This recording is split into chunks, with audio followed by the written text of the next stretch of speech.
Welcome everyone to another Edge of Fate build video, and today I'm bringing you another hunter build. I was lucky enough from Xur last week to go ahead and get a relativism to drop with Spirit of Foe Tracer and Spirit of Verity, and in my brain that sounded like an insanely good combo that I've never tried before, so I figured let me get into the lab and make a build using this relativism. Now, as you can see, I came up with a build that will absolutely fry any type of high-end difficult content. The gameplay you're watching right now is a Mythic campaign mission, and later on in the video I take the build into a -50 power level Grandmaster difficulty K1 logistics solo ops just to prove to you that this build is the real deal. When testing out the relativism using Spirit of Verity and Spirit of Foe Tracer, I ended up trying out a whole bunch of different combinations, and after all that testing I came down to really two builds that I really enjoyed. One Strand, and then the other one is the video I'm bringing you today. It is a Void version of this build. If you would like to see the Strand version later on, please comment that down below and I will provide to you a Strand version of the build, but for now this video is all about the Void version. So in this version of the build in Prismatic, we're going to go ahead and be taking advantage of our Void abilities to go ahead and boost our Void weapons. And the weapon of choice, as you can see by the gameplay, is the Choir of One, and that is because with Spirit of Foe Tracer giving our Void weapons a ×4 weapon boost, our Choir of One honestly feels like a heavy weapon. It is insane how much damage this thing truly outputs. I mean, obviously this thing has been a staple in the game for a decent bit, honestly, ever since it came out, and it is going to continue to be a staple. Choir of One's pure damage output, plus we're going to be running the destabilizing rounds version of it, will make it where we can basically clear out any room with a couple of hipfire shots. We're then going to combine Choir of One with a very nasty mod setup, basically making it where we can have a special ammo finisher up basically every 2 seconds, as long as they're obviously enemies to finish. The rest of the subclass setup is basically just going to make it where we can have a overshield, a form of damage reduction, as well as go invis on pretty much every single kill. So therefore we have the offense of the build covered using the ×4 damage boost and Choir of One, as well as our extremely boosted magnetic grenade with Spirit of Verity, but we also have the defensive side of the build covered with a form of damage reduction as well as invisibility. Before we go ahead and break down the build for you, I do want to give a funny little community shout out, and that is because I got a comment the other day saying, at Blur, can you cook up a build using Spirit of Foe Tracer / Spirit of Verity? I feel like it has some good potential, just struggling to bring it all together. Love your channel, keep it rolling. And as you can see, based on my response, I found it funny because I was actually actively in the middle of making a build with that exact relativism rule when I got this comment, and I just thought it was a crazy coincidence. So I just wanted to show you guys that because I did find it pretty funny, and to whoever who commented that, you should go and buy a lottery ticket because that is some insane future telling that you have in your hands. But for now, that's enough of an introduction. Let's go ahead and get down into the nerdy stuff and let me break down exactly what to run on the build and why we are running what we are running. So first things first, the entire build is going to be based around the Spirit of Foe Tracer and Spirit of Verity relativism here. Spirit of Foe Tracer just makes it where when you damage a powerful combatant or a guardian with an ability, it will grant you temporary bonus damage for weapons that will match the ability's element. So if you look, I have a Void weapon currently. This is a powerful target because of the yellow/orange bar. I hit him with an ability, I can now have a Void weapon boost ×4. Also, why do you teleport? That was weird. And this does work for all of your abilities. As you can see, it works with the melee, and it also works with Void supers. We then also have Spirit of Verity, where weapon final blows with a damage type matching your grenade will grant a stacking grenade damage bonus and improved grenade regeneration. So if you look, I have a Void grenade equipped. I also have a Void weapon equipped. So if you look, every time I get a kill, it gives me a stack of death throws there, which will once again increase the amount of damage my Void grenade does, as well as give me increased grenade recharge rate. Just to give you an idea of what the damage boost from Spirit of Verity is, here is my Void grenade with 0 death throws. It looks like we do 1,354 damage. And if we go ahead and look at the exact same boss with max stacks of death throws, looks like we're doing 2,700. So therefore you can see it pretty much doubles your grenade damage. One thing to note is death throws does actually end up boosting your transcendence grenade damage as well. So just keep that in mind when you are using Spirit of Verity. So after playing around with these combo of perks using Prismatic obviously and trying to figure out what grenade/element using the Spirit of Foe Tracer works the best, I actually found out that I prefer using Void the most. And that is because Magnetic Grenade is a great source of damage and Snare Bomb is a great source of weakening. But if we take the exotic weapon Choir of One with a ×4 weapon boost from Spirit of Foe Tracer, it is pretty much a heavy weapon. And literally, once again, to get that ×4 weapon boost, literally all you have to do is throw some sort of ability at a yellow/orange bar and you will get a ×4 boost, absolutely making this thing fry. I mean, one clip there is pretty much doing 5,000 damage. So now for the subclass, we're obviously going to be running the 2 void abilities just so we can get our Spirit of Foe Tracer up as much as possible. We're then also going to run Gambler's Dodge just so we can refresh our snare bomb rate anytime we do use our class ability. In terms of aspects, I personally recommend Ascension here. Ascension just makes it where when you use your air move ability, it'll consume your class ability and it will make you amplified as well as jolt targets that are under you. The reason we use this mainly is because Amplify does provide a 15% damage reduction. So this is a way for us in-game content to basically have a permanent way to get damage reduction. From there, the next aspect I like to run is actually Stylus Executioner. And that is because on Choir of 1, I actually like to run Destabilizing Rounds. This basically just make it where every enemy we kill will be volatile. So therefore we can proc Stylus Executioner on almost every kill. That combined with the jolt that we get from Ascension, as well as the weakening from our snare bomb and the weakening we get from our magnetic grenade because of the fragment Fast of Dominance where our void grenade will now weaken, we now have a way to basically turn invis on every single kill that we get. If you do not care about going invis or you don't really care about the damage reduction from Ascension, I can recommend Gunpowder Gamble as well, just because once again, Spirit of Verity will boost actually how much our Gunpowder Gamble does as well. In terms of super, I recommend you run Deadfall. This is just once again to make it where we have a source of weakening to turn invis, as well as Deadfall will once again proc Spirit of Foe Tracer, giving our Choir of 1 a ×4 damage boost. From there, for the rest of the fragments, we're going to run Facet of Hope. This makes it where when you have an elemental buff, your class ability will regenerate more quickly. This is just because when we use Ascension, we're obviously using our class ability, but this will give us Amplified, which will just basically make it where when we are Amplified, we are getting increased cooldown reduction on our class ability. Up next, I like to run Facet of Balance. This is mainly just for the first sentence, where rapidly defeating targets with light damage will grant you melee energy. We obviously want uptime on our abilities as much as possible. That combined with the sheer amount of ad clear that Destabilizing Rounds on Choir of 1 will do, will basically make it where every couple of kills, we will go ahead and get ourselves our melee energy.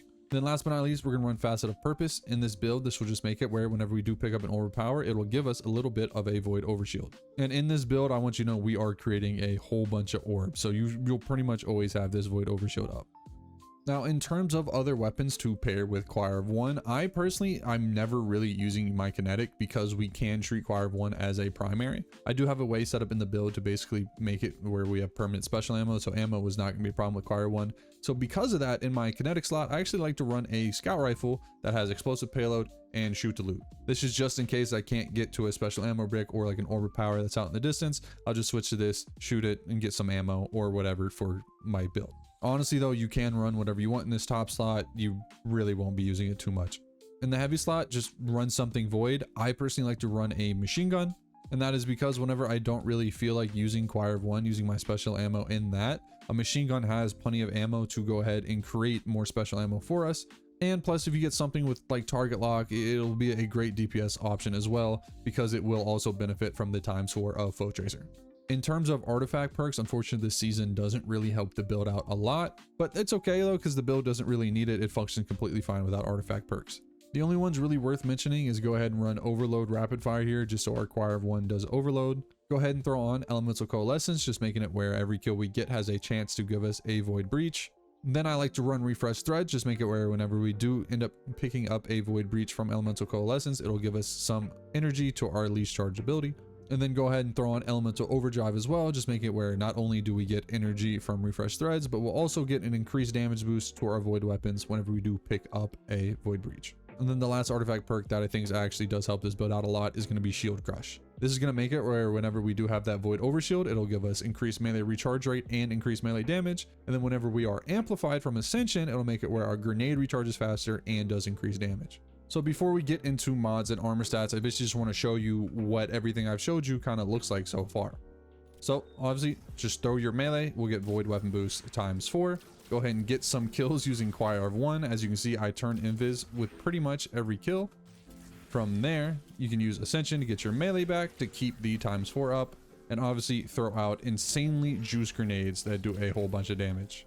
Now for the armor stats, you can kind of take this two ways depending on what you want to prioritize more.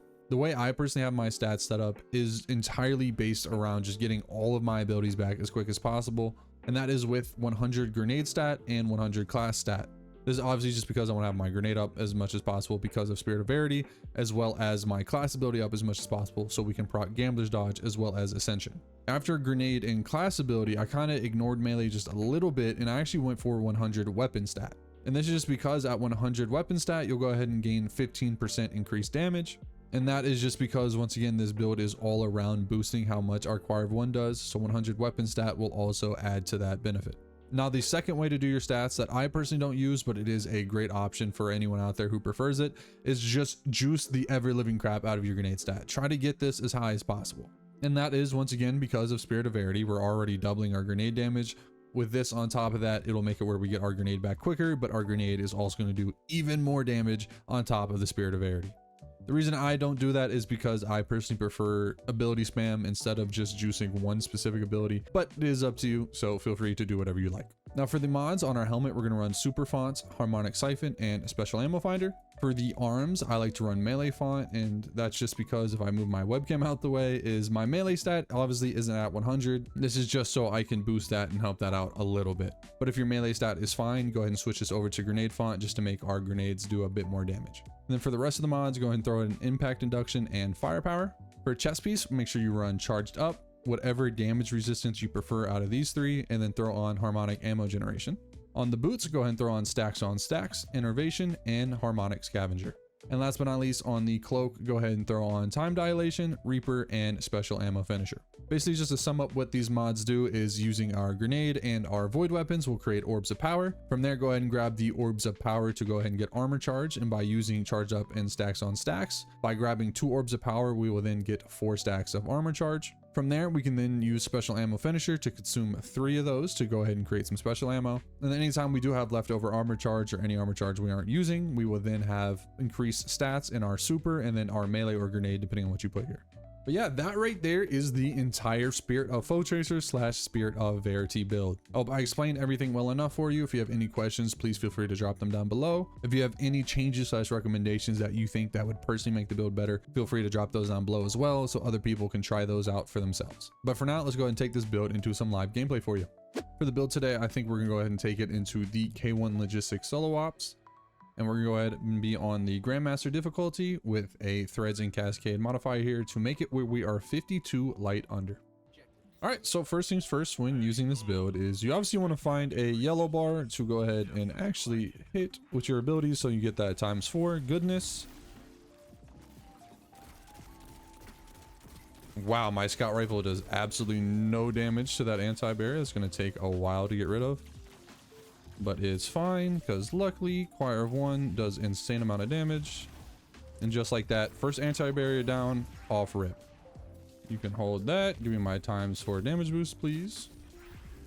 And now we're just gonna keep the train going and plink away with Choir of One, which luckily is really good at long range, so should hopefully fry in this very specific solo ops. I'm gonna clear out all of these enemies first before I actually do attack him. I think we're good. All right, let's hit him with that with a fully maxed out death throws. Come on, pop your shield up for me. Thank you.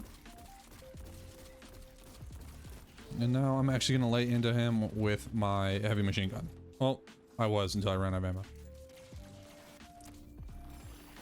All right, next anti-barrier down. All right, and in this situation, we are full on heavy, but pretty low on Choir of One. So we're actually gonna switch to our heavy machine gun. Does that reach from there? Did I Kobe that? I completely missed. Oh, no way! The special ammo just fell down the booty hole of Moon. Where'd he go? Yeah, no, there's no getting that. All right, this should go ahead and finish off the last anti-barrier. Beautiful. Now we just have this break to worry about. I say that like that's gonna be an easy task, but hopefully it will be. Cool. Breakdown. Did completely use all my ammo though, unfortunately, but luckily we should be able to get it back pretty quick. All right, we're full on heavy ammo, so I'm honestly just gonna open up with that.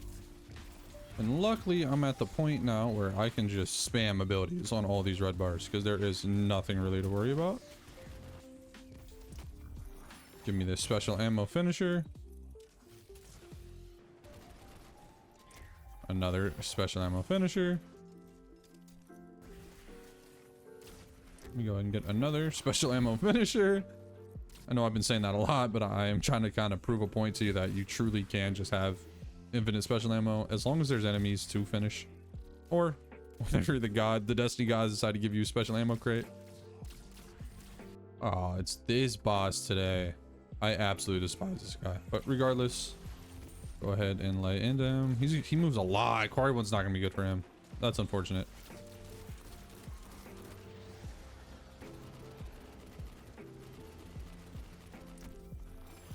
Cool. Anti-barrier taken care of.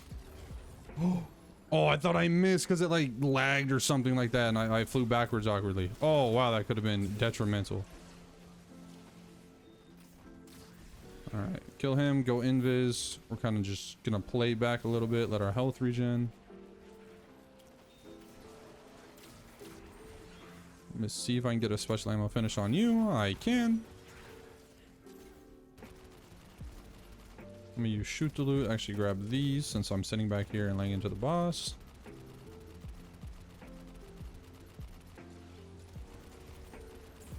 All right, there's that section gone.